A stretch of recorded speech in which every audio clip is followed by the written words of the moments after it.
Every day for the last 40 years, Jude has headed out to sea, to fish, to earn money, and to feed his family of 7. Jude says not so long ago, the fish business here in Negombo, known as the fishing town of Sri Lanka, was good. People were making a decent living.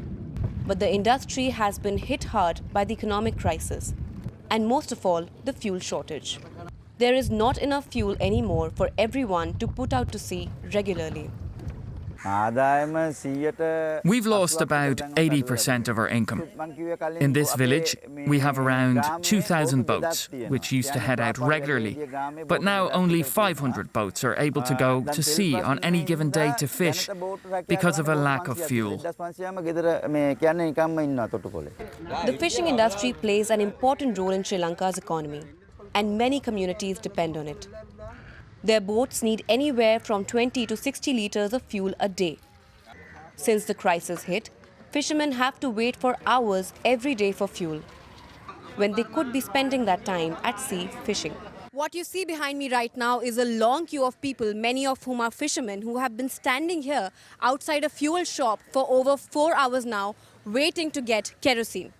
This is the situation in all the fuel shops across the country right now. Negombo has a tight-knit fishing community. There are those who go out to fish, those who clean and cut the fish, and those who sell them.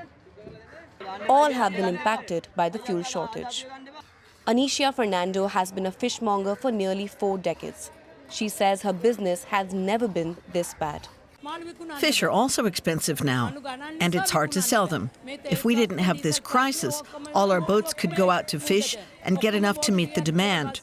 Prices would go down, business would be smoother, and we'd have food back home. The crisis is having a knock-on effect. Lengthy power cuts mean fishermen are not getting enough ice to keep their catch fresh. And a lack of fuel also means they can't transport their catch on time to the markets. Jude says the fishermen took to the streets demanding a solution to the fuel crisis from the government. It has yet to respond. I'm ashamed to admit that sometimes we're able to afford only one decent meal a day. And it's not just me and my family who are going through this. There are many families in the fishing community who are in the same boat. Jude does not see a solution anytime soon.